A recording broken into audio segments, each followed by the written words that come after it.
I'm Conrad, and today I'm going to touch a hot potato topic. That's right, to layer or not to layer. Now let me start by saying layering is not dead, but it has evolved. And before you hit send on that angry face emoji, let's look at the facts behind monolithic restorations. 3 things I think we need to consider when we debate layering versus monolithic is aesthetics, and more specifically custom and low value color, strength in bridged application, and how does it fit into a modern day digital workflow. So let's start with the latter. Unfortunately, layering ceramics cannot fully support a digital workflow, which means it is a detractor from accuracy and efficiency.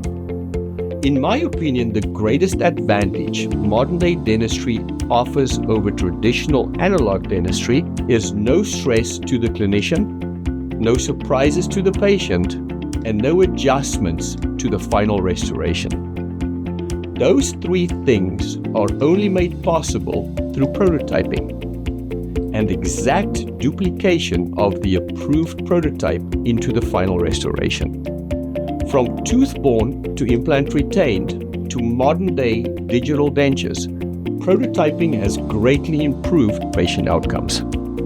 Unfortunately, when a technician layers ceramic on a structure, it becomes impossible to accurately copy an approved prototype. And therefore, layering ceramics is the cause of 3 things during final delivery: stressed out clinicians, unwanted surprises for our patients, and intraoral adjustments that ultimately weaken the final restoration, causing longevity issues.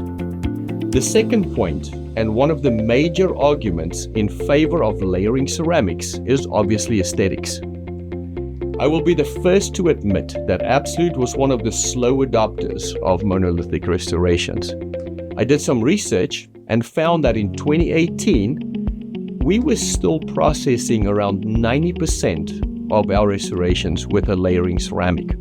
Our biggest argument was aesthetics, and one I still hear today.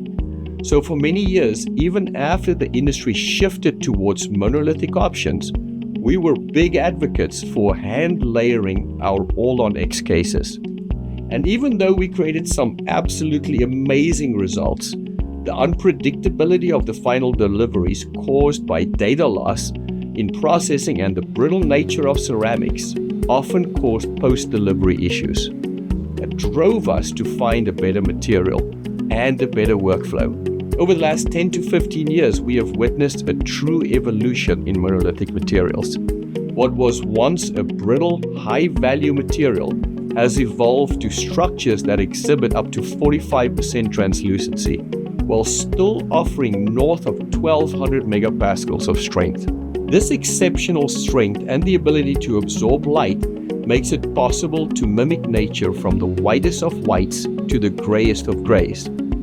By utilizing these multi-layered zirconia materials, customized with liquid ceramic products like Mio, we are now consistently producing 97% of our Absolute restorations in a fully monolithic structure. With nearly 20 years of intensive research and development behind modern-day dental zirconia, many of the early concerns surrounding the material have been comprehensively addressed.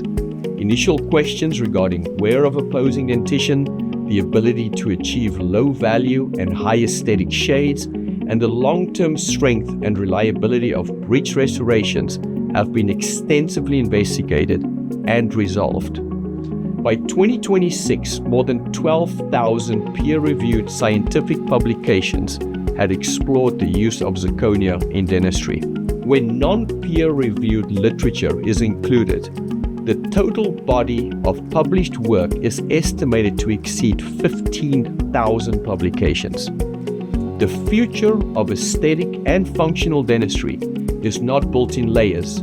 It is milled from a single block of high-strength, multi-layered zirconia and brought to life by the hands of a skilled technician.